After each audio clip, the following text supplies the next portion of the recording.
I promise you've never heard anything like this before. Tucked away in the charming city of Lucerne in Switzerland, a centuries-old mystery lingers, horrifying and mesmerizing in equal measure.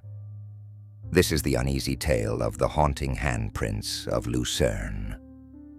Welcome to the Nightside Archive, your portal to chilling true crime and paranormal stories from across the globe. It begins in the 17th century, a time of towering castles, plague fears, and swirling superstitions.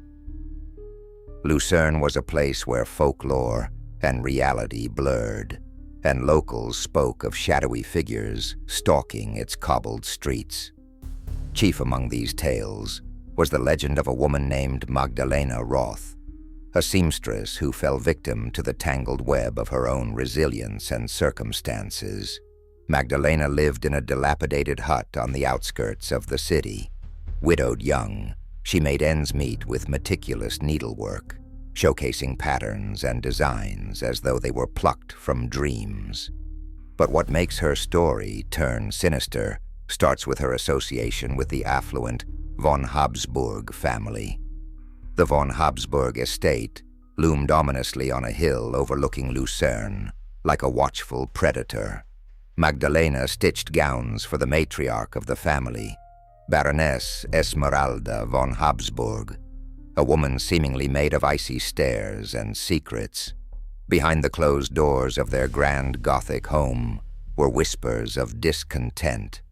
Stories floated around town that Esmeralda's son, young Victor von Habsburg, spent more time wandering mystical forests and meeting alchemists than attending to his responsibilities as heir. Tensions boiled over on the night of April 14th, 1653.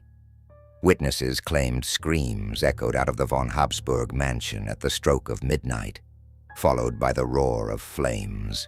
By morning, news spread like wildfire. The mansion was burnt to charred ruins. Among the ashes, none of the family were found, except one thing: a scorched piece of cloth embroidered with Magdalena's signature pattern.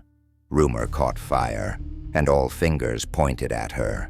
Dragged from her small home, Magdalena was accused not just of arson, but of witchcraft, a claim built on ludicrous circumstantial evidence and Lucerne's heightened mania. She was thrown into the city dungeon. But here's where the already tragic story grows wholly twisted. The dungeon keeper, an impressively brutal man named Erhard Ziegler, claimed many things about Magdalena. He insisted she whispered incantations in forgotten tongues, that her chants would crackle like firewood igniting. Days stretched into weeks, her trial more a spectacle than a pursuit of justice. As hunger and despair seeped in, Magdalena screamed one phrase audible even to those beyond the dungeon walls: "Hands of the innocent will bear witness." On November 3rd, 1653, she was publicly tortured and executed, her cries drowned out by the jeers of the crowd. The case should have ended there, a chapter closed by injustice. But within days, strange things began happening. The dungeon walls, now bare without the cries of the imprisoned seamstress, bore marks of human hands, handprints appearing overnight, deep grooves in the stone, as if scratched in anguish. Jailers swore they heard faint weeping spiraling through the empty chamber.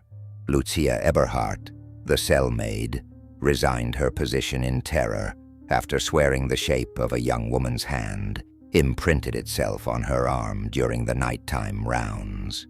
Perhaps what cemented Magdalena's descent into urban legend was the unexplained incident of 1673. Prisoners began disappearing from their cells overnight, leaving nothing but a pair of smudged, chalky handprints on the bricks.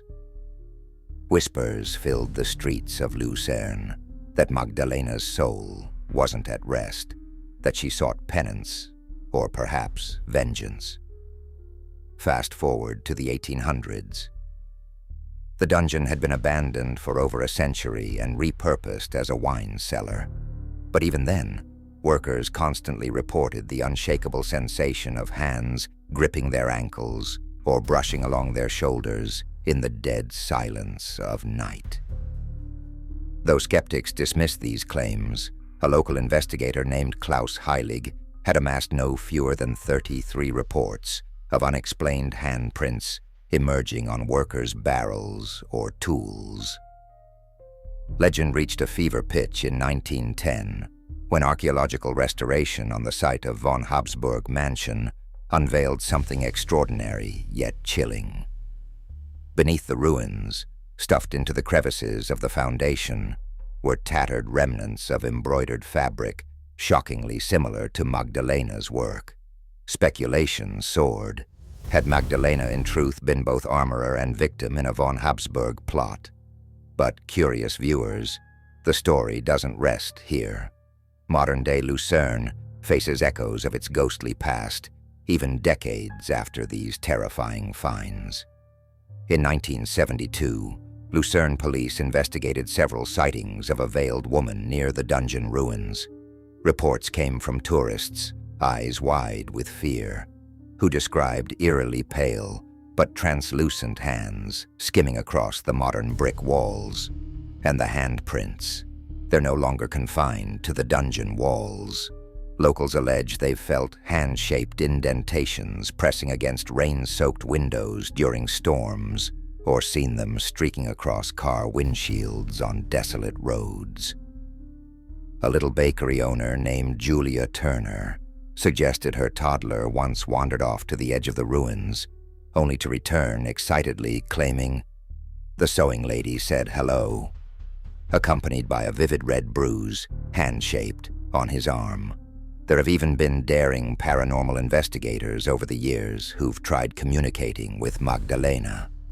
In 2001, Australian ghost hunting duo Ken and Eva Langham ventured into the remains with sensitive microphones and EF meters. While most doubted their findings, the footage captured the eerie sound of buttons or needles clacking and a faint voice repeating, "Hands will bear witness. Hands will bear witness." The Lucerne Council eventually closed off access to these ruins, citing safety concerns. But the haunting persists. One question floats unanswered. What are these restless handprints trying to testify? Are they vengeful marks of a soul seeking reckoning against betrayal? Or do they act as Magdalena's attempt to preserve the truth, warning future generations to tread lightly? It's unsettling, haunting, tragic, but above all, the mystery of the haunting handprints of Lucerne is unforgettable. Thank you for venturing into the Nightside Archive tonight. Be sure to let us know in the comments. What do you think these handprints mean? Justice, vengeance, or something we've yet to comprehend?